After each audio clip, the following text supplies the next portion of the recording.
What's up, y'all? Welcome back to my channel. Today, I'm gonna go over my running choices for spring 2024, why I've chose them, and why they may be something you might want to consider this upcoming season. Today, I'm gonna start with what I'm gonna be wearing most of the time this spring. Now, this isn't my only kit, but it's definitely my favorite that I'm running in right now. So for a top, I've been wearing the Twilight shirt from Tracksmith. To quote Tracksmith, this is made from a luxe and light Italian Borgini fabric, which is a polyester elastane mix. This tee is designed for sessions where either the weather or the work is bound to make you sweat. It's breathable, moisture wicking, and incredibly cool against your skin. Now, I would say the claims that Tracksmith is making are true. I found that this shirt is very, very cool against the skin. It's got kind of a mesh texture to it, so it breathes incredibly well. One thing I've actually been really impressed with this shirt is just its durability. So I've actually had this for about a year and a half now, and I've used it a lot. And it's maintained its sheen, it's maintained its color saturation. It really looks about as good as it did when I got it.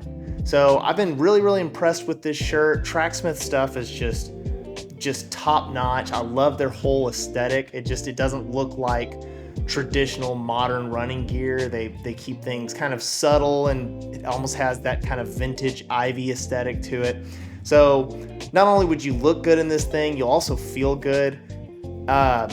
It might be weird that for the spring I'm already wearing shorts and a t-shirt, but because I live in Texas, it's March and we're already seeing temperatures rise into the 90s on some days. So I'm already kind of getting into my hot weather gear. It's incredibly lightweight, and it's definitely my go-to this spring. For the shorts, I'll be rocking the Patagonia Strider Pro 5-inch shorts.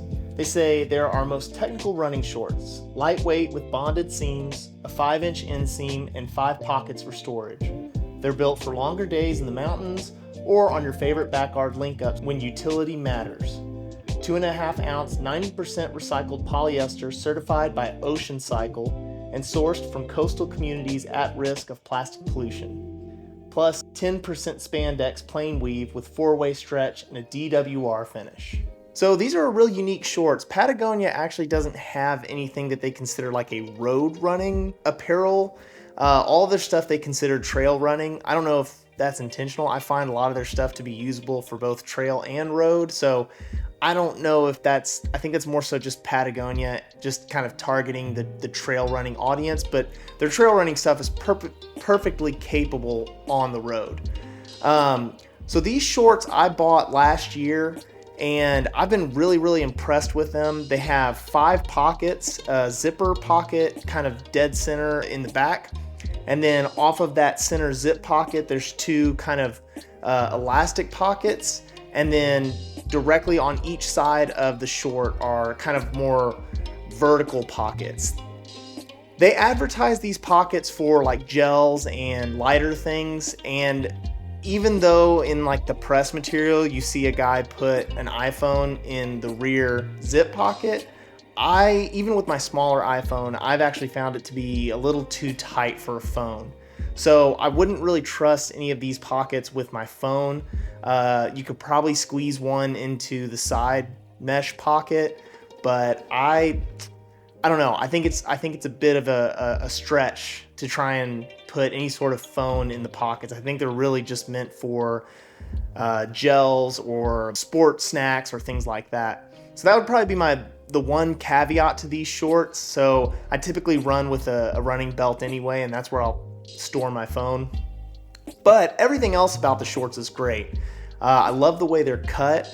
It's almost kind of like a middle ground between like a split short and a traditional athletic short. So what I mean by that is on the outside seams, they're actually the rear flap kind of comes up under the front flap, and so it just provides a lot of movement for your legs. Really, I don't notice these shorts when they're on. They're super lightweight.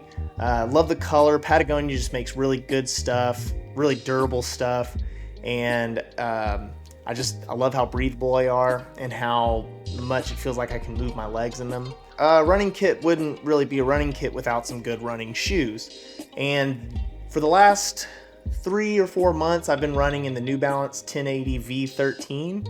Now the 1080 is New Balance's kind of basic trainer, and this 13th version is one of my favorite shoes that I've ever run in. I actually had the 12, and I've run in quite a few daily trainers from other brands, and this is by far my favorite.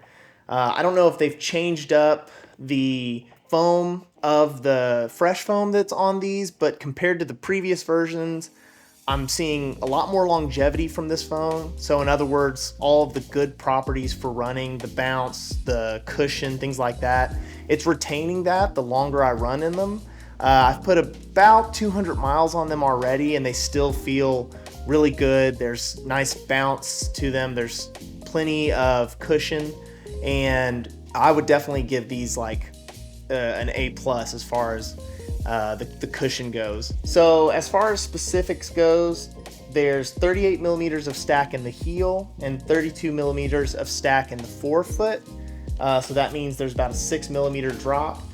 Drop, I think, is kind of, unless it's huge, I don't really notice drop between shoes. In fact, the shoes that I was running in before these were a 0 drop, and I didn't really notice the drop specifically. So if that's really important to you, just know that the drop is 6 millimeters. It didn't really matter too much to me for my running. So moving on up in the shoe, the mesh upper, that's one thing that I feel like the 1080 has really nailed. Shoe fit is challenging for me, and I like a shoe that kind of balances holding the foot without kind of like coddling it. So, you know, the foot needs to move. There's muscles in the foot that help keep you stable and aligned, but I like a little bit of kind of guidance in the shoe. So most of this upper feels kind of like a mesh, like a really, really tight, structured, soft mesh. And in the heel, it feels like they put a little bit more material to give it a little bit of structure in the heel, but like in the forefoot, I feel like my foot can move and rotate and do what it needs to as I'm running. So the upper combined with the awesome cushion in the bottom just make this a fantastic daily trainer. In New Balance's words, they say, if we could only make one running shoe, it would be the Fresh Foam X 1080. The unique combination of reliable comfort and high performance offers versatility that spans every day to race day. The Fresh Foam X midsole cushioning is built for smooth transitions from landing to push-off, while a second skin-style mesh upper is breathable and supportive. Alright, so moving on to running accessories. First, I'll talk about the sunglasses I use. I live in a very, very sunny environment, and so sunglasses are really important for me to keep my eyes protected, and it's just lowers the fatigue, I think, just over longer runs. So I'm running in the Roka GP1X. It's their visor style sunglasses that they market more towards cycling, and that's originally what I bought them for, is for road cycling and mountain biking, but they're perfectly fine as a running sunglass. They stay on my face. Their lenses are top quality. The lenses are also replaceable, so if they get scratched, beat up, cracked, whatever, I can buy new lenses from Roka with different tints. And one nice thing too is Roka offers these in customizable options, so you can get the frame, the lens, the ear pads, and the nose pad, all, you know, whatever colors they offer, and mix and match and kind of personalize them in that way if you'd like. The next accessory that I like to wear when I'm running is a hat, kind of for the same reason that I wear sunglasses, just keeps the sun off my face. And I also have long hair, so it keeps hair out of my face as well. And I really love my Territory Run Company hat. They have a bunch of different styles and cool graphics and things like that. It's a basic mesh cap that is nice and breathable. I like the kind of colorway that I chose. I actually ran the 2023 Austin Marathon in this hat, and it's just super lightweight, great material. Not a lot to really complain about. I think my only gripe with it would be that over a longer run, the strap in the rear can kind of loosen up, and if the wind picks up, there's been times where the hat's been blown off my head, and so I have to kind of cinch down the rear strap on occasion. It's not all the time, but just sometimes. It's not enough really to annoy me, but it is one thing I noticed about the hat that some of y'all, it might be a deal breaker. But other than that, I really enjoy the hat, and it's a great addition with my Roka sunglasses for just keeping the sun off my face and just taking out that tiny little extra bit of fatigue that might come with fighting the sun. And then finally, I need some way to track my runs. If you're like me, you like to use apps or services like Strava, where you can see how far you run, your pace, things like that, and really use that data to adjust your training. But anyway, my favorite way to track it is actually Polar Vantage M2. It's the watch I'm wearing now. I've probably worn it in other videos. This is really a great watch. I was in the market for a smartwatch for a long time, and there's the usual contenders like Apple and Garmin. And for me personally, I didn't want all of the features of the Apple Watch. I wanted something that was a little more minimal, a little more lightweight, something that was specifically meant for athletic use. The Apple Watch was just, for me personally, there's just too many features that I felt like it kind of undermined. I just wanted something that I would just use for athletics.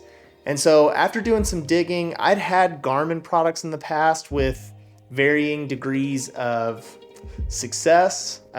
Some of them I was kind of a little bit disappointed by as far as their ability to track. And so I thought I would give Polar a try. And I got this Polar Vantage M2. And I've been super happy with it. I've had it for about a year and a half now. Oh, well, almost 2 years now. And it's been really accurate. It always posts my activities, both cycling, running. There's other activities I can track with it, like hiking, walking my dogs. I can track my weight workouts. And it does a pretty good job of heart rate tracking. I've used other devices to compare, and I feel like it's pretty accurate for a wrist-based heart monitor. One of my favorite things about it really is the comfort. It's incredibly lightweight. The band is nice and stretchy, and so as I'm going through a run, if my arm is swelling or things like that, just from circulation, the watch kind of moves with my wrist. I don't really notice it. I don't use all of the features in the watch. It's pretty feature rich, and to get kind of the full scope of its training data, you have to also kind of do like sleep tracking and a lot of other things. And I personally don't like to sleep with anything on my wrist. I think it kind of affects my sleep negatively. So I know that they kind of incorporate the sleep tracking into a lot of the kind of body management features that it has. But I personally just needed it for heart rate monitoring and the GPS tracking for my running and cycling. And for those reasons, it's great. It does everything I need it to. The other plus for me for this watch specifically has been its battery life. So I know Apple Watch, it's gotten better, but I can get pretty much like a week of use out of this watch on a full charge. And if I'm doing a lot more activities or really long activities, then my battery life is a little bit less. And for me, for a wearable electronic, having to charge it more than once a week is a bit of a deal breaker for me. I kind of want my wearable electronics to really be something I can just ignore for the most part. Other than that, it does give me notifications with my phone that I can't really interact with. It just gives me previews. Again, that's not really a deal breaker for me because even if I could respond to texts on my watch like you can in the Apple Watch, I'm just not a fan of trying to do all of that on a small wearable thing. I would rather just pull my phone out and respond to a text that way. But it's great to know if I'm on my run, I can look down and see if someone's calling me. I can see who it is. If I get a text from someone, I can see who it is. More times than not, I'm running with my AirPods in, and Siri will just tell me the notification. So, having notifications on there is nice if I don't have my headphones on, but for the most part, it's a feature that I could live without if I absolutely had to. So that's it, y'all. Those are my running essentials for the spring 2024. And if you like this content, let me know, and subscribe if you want to see more. Thanks for watching.